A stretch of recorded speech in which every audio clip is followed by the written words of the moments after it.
pull up, you know I be moving. Moving the floor and I'm cruising. The money I'm speaking is fluent. All of my business booming. Stacking my cash in abundance. T'as l'âge ou t'as pas l'âge, ça veut rien dire ça. Si t'es bon, t'es sur le terrain, t'assumes. Si t'es pas bon, tu te tais, tu restes sur le banc, tu regardes les autres. Donc c'est quelque chose, c'est la seule chose, je pense, où j'étais intransigeant.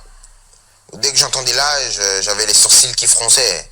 Moi, tu me parles pas d'âge. Tu parles peut-être quand je suis pas là, mais quand je suis là, tu me parles jamais d'âge. Tu me parles que de football et de niveau. Parce que je pense que aussi j'arrive à un premier ou un second tournant de ma carrière où je pense que j'ai découvert énormément de choses ici. Et voilà, je sens que c'est peut-être le moment d'avoir plus de responsabilités. J'espère que ce sera peut-être au Paris Saint-Germain. Ce sera avec grand plaisir, ou peut-être que ce sera peut-être ailleurs pour un nouveau projet, mais je voudrais vous dire merci. Bien sûr, et j'ai envie de dire qu'il faut qu'on arrête de vendre la peur. Je pense que les gens doivent arrêter d'avoir peur. Je pense que voilà, le foot, ça se joue sur un terrain. Bon, je vais peut-être pas te parler d'âge, peut-être pas maintenant, peut-être pas au début de la vidéo, mais je vais te parler quand même de stats. Et seules les personnes intelligentes comprendront cette vidéo, parce que à la fin de la vidéo, tout ce que les pros Mbappé diront, mais comment tu peux parler comme ça? Le mec a 19 ans, il a été champion du monde, sa première saison avec l'AS Monaco a été exceptionnelle, il a marqué contre City en 8ème, contre Dortmund en quart, contre la Juve en demi, alors que la Juve n'avait pris qu'un seul but, des poules à la demi-finale. Oui, mais c'était en 2017. Le championnat du monde, c'était en 2018. Contre des adversaires, je suis désolé, Croatie, Uruguay, c'était pas le grand Brésil, la grande Allemagne, le grand Espagne. T'as battu l'Argentine, certes, mais t'en as pris 3 quand même, contre un Argentine très très faible, qui avait une défense catastrophique. Il faut pas l'oublier. Moi, je vais parler un petit peu du rendement de Mbappé sur le terrain. Alors moi aussi, j'étais un grand fan, Kiki. J'étais un grand fan de Kiki. Je l'ai même encadré à l'époque. J'étais content quand ils viennent au Paris Saint-Germain. Personne ne pourra dire le contraire. On était content quand lui et Neymar sont arrivés au Paris Saint-Germain. Mais Neymar, je m'en occuperai après, dans une prochaine vidéo. À 600 likes dans cette vidéo, je m'occupe de Neymar. Mais aujourd'hui, c'est le procès de Kylian Mbappé.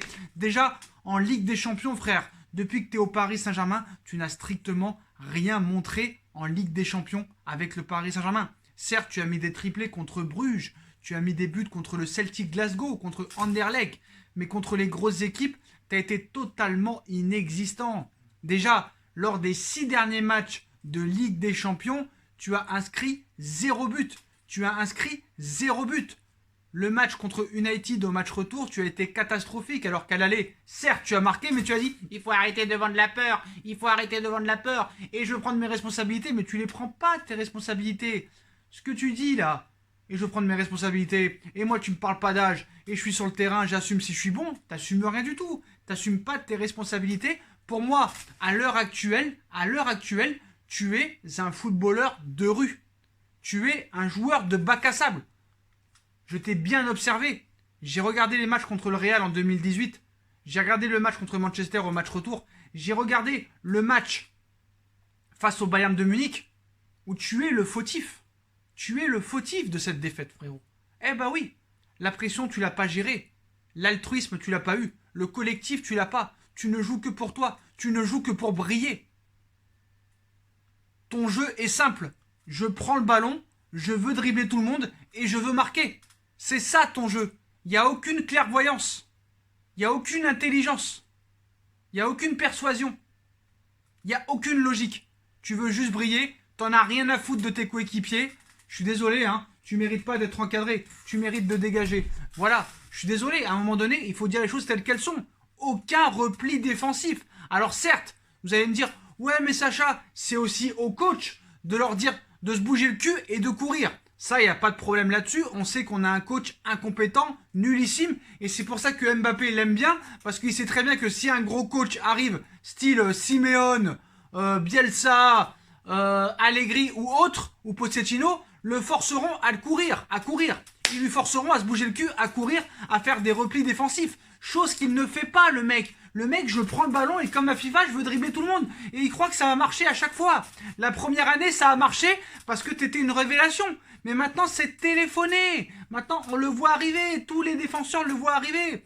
Même Moïse Kean, en deuxième mi-temps, a plus couru que toi. Et il y a eu une étude là, un article qui vient de tomber, les postos. Tous les joueurs de Manchester United à part le gardien, ont couru plus que Kylian Mbappé. C'est pas normal à un moment donné.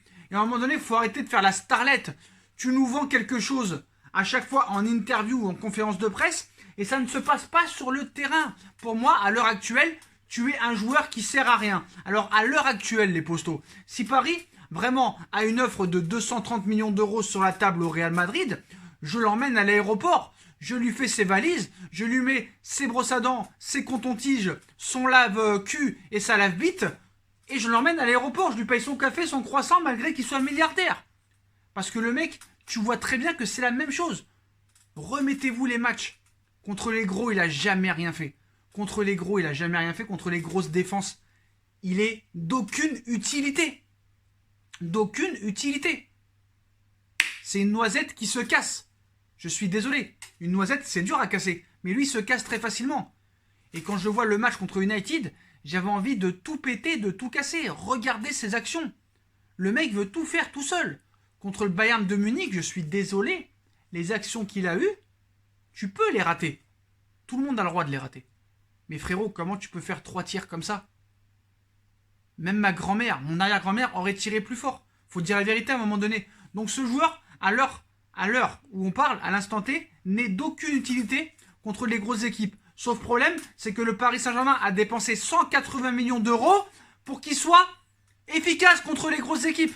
Alors c'est bien beau de mettre des triplés contre Bruges, contre Brest, contre Nîmes, contre Dijon. Ça, il le fera toute sa carrière. Mais contre les gros, dites-moi contre qui il a marqué à part Manchester United en 2019. Contre personne. En 2018, il s'est littéralement chié dessus contre le Real en oubliant à plusieurs reprises Cavani qui attendait le ballon dans l'axe. Pareil contre le Bayern. Pareil là contre Manchester. Et c'est bizarre, quand tu as gagné 3-0 contre le Real Madrid, l'un des plus beaux matchs de ces 2 dernières années, c'est bizarre, Mbappé et Neymar n'étaient pas là. C'est quand même assez bizarre, c'est quand même assez incroyable. C'est les faits qui sont là. Donc moi, je le mets pas en prison à 100%. J'aimerais attendre d'abord qu'il y ait un très très gros coach au Paris Saint-Germain qui puisse le faire évoluer. Mais quoi qu'il en soit, grand coach ou pas grand coach, il va falloir qu'il réinvente son style de jeu. Sinon le mec sera condamné à faire des grosses performances que contre les petites équipes et pas autre chose. C'est la vérité. C'est la vérité. Moi pour l'instant il a un comportement de merde, d'enfant pourri gâté, qu'il a pris une pastèque et une noisette énorme. Alors c'est bien beau, continue à mettre tes quintuplés, d'éliminer toute la défense de Brest, des Ducourtiou, des je sais pas qui. Mais contre les gros frères, tu seras toujours inexistant. Contre les défenses regroupées, tu seras toujours inexistant. À l'heure actuelle, tu n'es d'aucune utilité. Tu ne penses qu'à briller, tu ne penses qu'à toi, tu ne penses qu'à tes stats.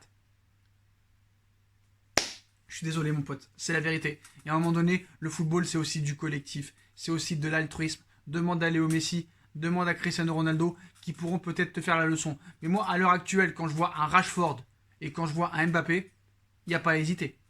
Il n'y a pas à hésiter. Il suffit de voir les stats contre les grosses équipes. Regardez les matchs de Radford contre Manchester City. Regardez les matchs de Radford contre le Paris Saint-Germain. Remettez-vous ça dans la tête. Et votre seule excuse, c'est quoi? Il est champion du monde. Ce n'est pas un argument. Pour l'instant, il ne sert à rien. Mais je lui laisse une deuxième chance. J'aimerais le voir avec un grand coach. Mais je pense que tant qu'il y aura Tuchel sur le banc ou un coach minable, il ne progressera pas. Il ne voudra pas progresser. Il voudra toujours aller tout seul au but, à dribbler tout le monde, qui perde le ballon ou pas.